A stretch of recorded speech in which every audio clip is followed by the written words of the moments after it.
You're watching News Channel Nebraska 48, your Columbus News team. The news continues on News Channel Nebraska Evening Edition. Welcome to News Channel Nebraska Evening Edition for Friday, April 1st. Reporting from the Columbus Community Hospital Newsroom, I'm Brandon Axmith. April Fools, I'm Grant Otten.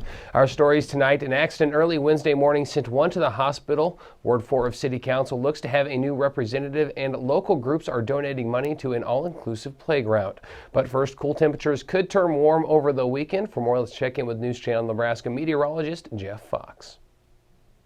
Thanks, Jeff. Stay tuned for his full First Alert weather forecast, brought to you by Home Real Estate, following the newscast.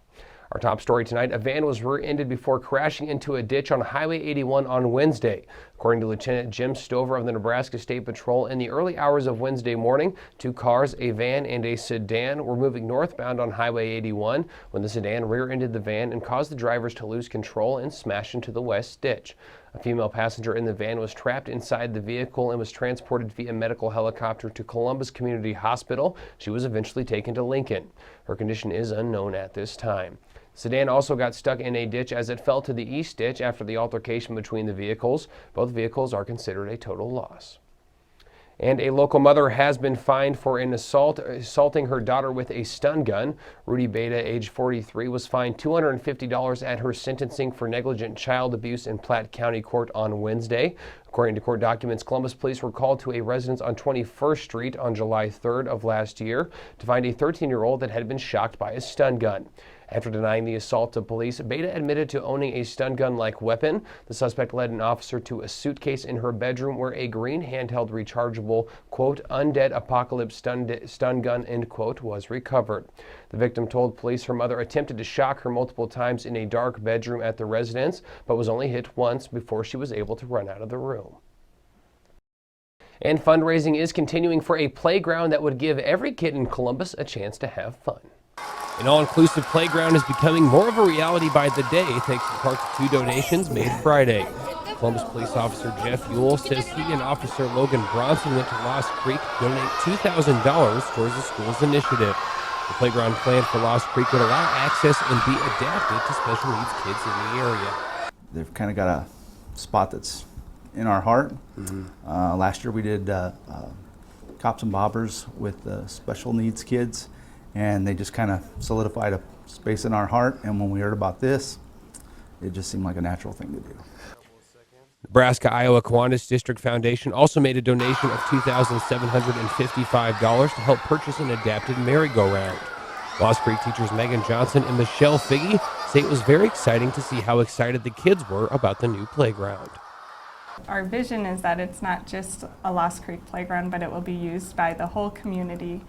It'll have park hours just like Pawnee Park does. It'll be open as long as there's no safety concerns for our students. Right now we have about $47,000. Our goal is around $300,000, and our next big endeavor is the Playground Palooza, which is April 17th, 11 to 5 at Ag Park. And that's going to hopefully be a huge event, lots of free things for the kids to do. The Palooza will also have a silent auction and a raffle in addition to food from Hy-Vee, Cargill, and Super Saver. Very exciting to see this playground coming into effect, and best of luck as they continue fundraising. A new city council member may soon be leading Ward 4 following a submission by the mayor. City officials released a statement saying Mayor Mike Mosier submitted J.P. Prent Roth Jr. for appointment to the seat following Terry Reardon's departure. If approved by the City Council at the April 18th meeting, Roth will be sworn in on May 2nd to serve the unexpired time of Reardon, who's moving outside of the Ward 4 limits. Roth received a bachelor's degree in electrical engineering from the University of Kansas and a master's in industrial management science engineering from the University of Nebraska-Lincoln. He lived in Columbus for over 40 years, spending 30 of those years as an employee of MPPD. As an active member of the community, Roth is the treasurer for Grace Church and the Columbus Tennis Association, as well as the Columbus Morning Rotary. He's also a member of the Airport Zoning Board and says he sees this submission as an opportunity to give back to Columbus.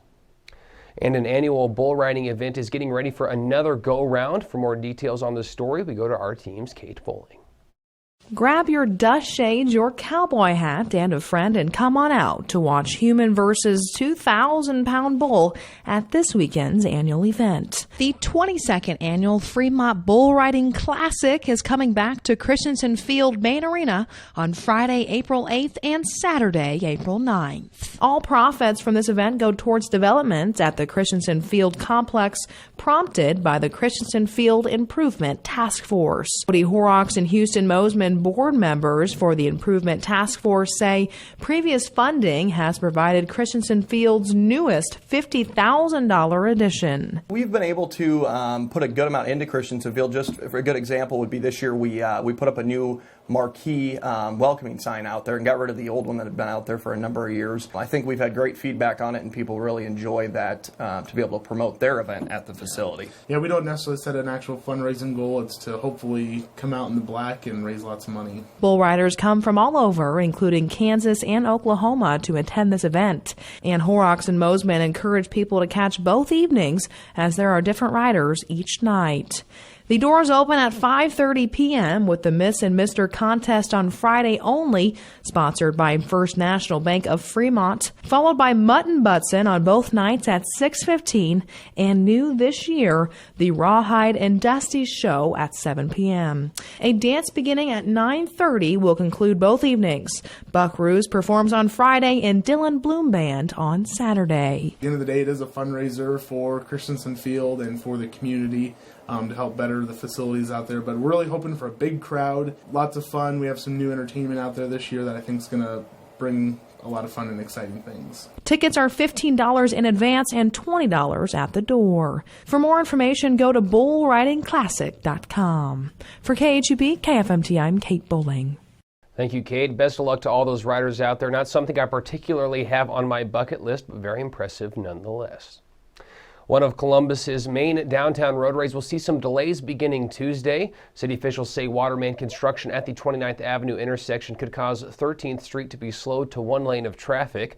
Officials say the construction is set to begin Tuesday, April 5th and could last up to 5 weeks, but say 13th Street should always have at least one lane open.